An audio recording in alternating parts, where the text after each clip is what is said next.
Okay, so now that we got a lot of the basics out of the way of configuring OBS to stream to multiple platforms, let's cover a few tips and tricks to make your presentations and your live streams look and feel even better. So first and foremost, one of the advantages that streaming from your desktop and OBS has over, say, streaming from a mobile phone is the ability to add in other sources, graphics, lower thirds, logos, ads, videos, all kinds of cool things. And you can even do chroma key or green screen to try and have or to have something behind your camera instead of like my office here. I could actually have another graphic. So we can do all kinds of cool things like that. We're going to cover a few of the basics right now. Okay, so we had the scene set up from the very beginning called Me and My App. And of course, that scene contains my Photoshop window, my webcam, and my built-in mic. Of course, I would use a third-party mic in general use. Okay, but we're going to add some more things. We're going to put some lower thirds down here. So let's do that. So let's go and click the plus sign under Sources.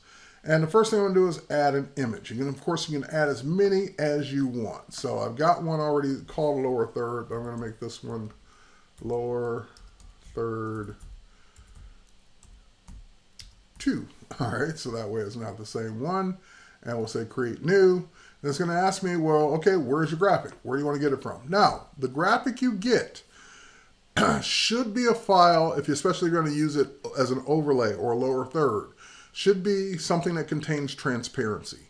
And the best format for that is .png or ping. So these were all files that I made in Photoshop.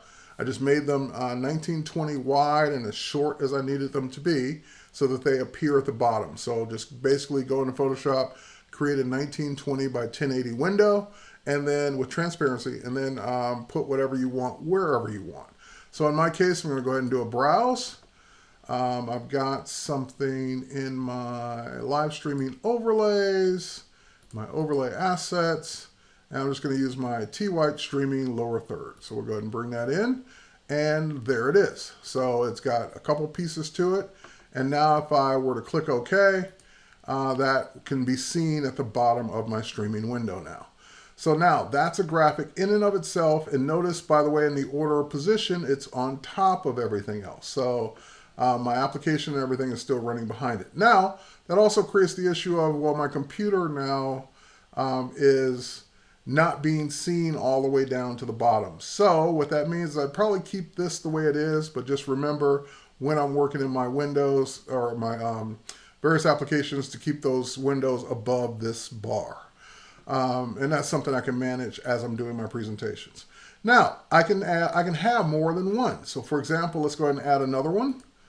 And we'll add another image, and we'll call that image social. And we'll create a new one.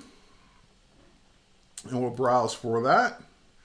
And I'm just going to, let's see, I don't know which one I want to use. I can use my Behance. I can use my website.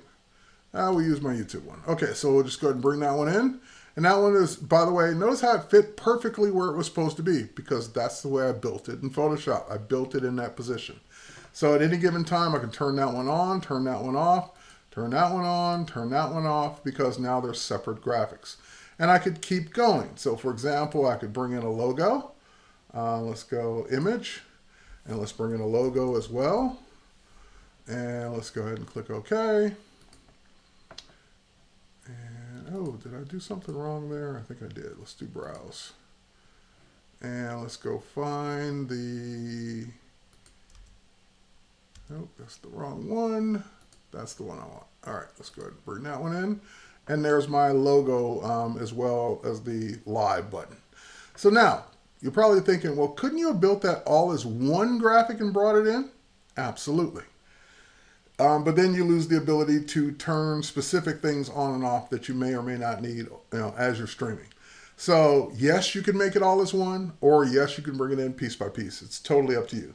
Now that's still, it built all of that in the same scene, so we're good to go. But now it's time to create a new scene, because what I want to be able to do at any given time during a live stream is play a video or play an advertisement or play something, a promo that I want people to be able to look at.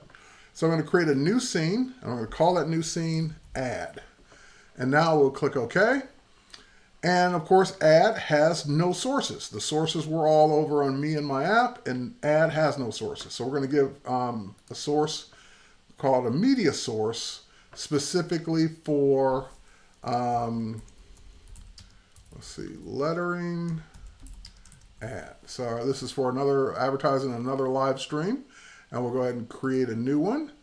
And no, don't save yet, don't save yet. All right, let's go ahead and browse. And we're going to go ahead and find the video file that I want to use. And that video file is in my ads folder. And there it is. We'll open that up. And now you have some options here. Do you want it to keep looping? No, I want it to just finish. If you go back to it, do you want to restart the playback when the source becomes active?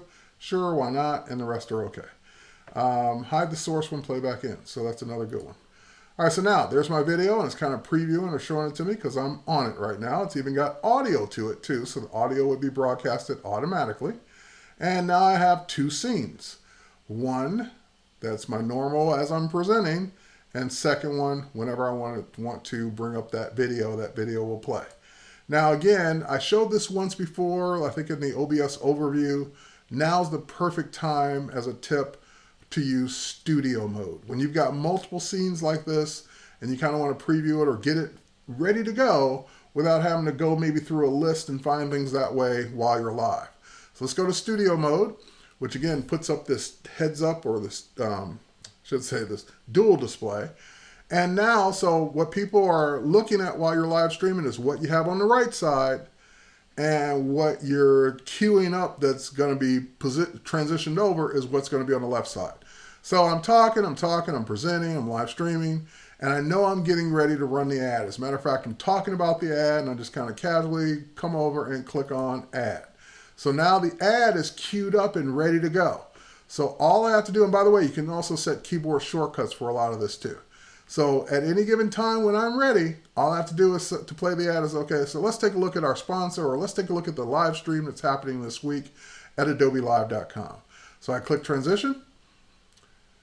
It plays, and it is streaming the audio. I know you're not hearing the audio because I have the audio turned off for the recording, but it's playing all that, and it's all good to go.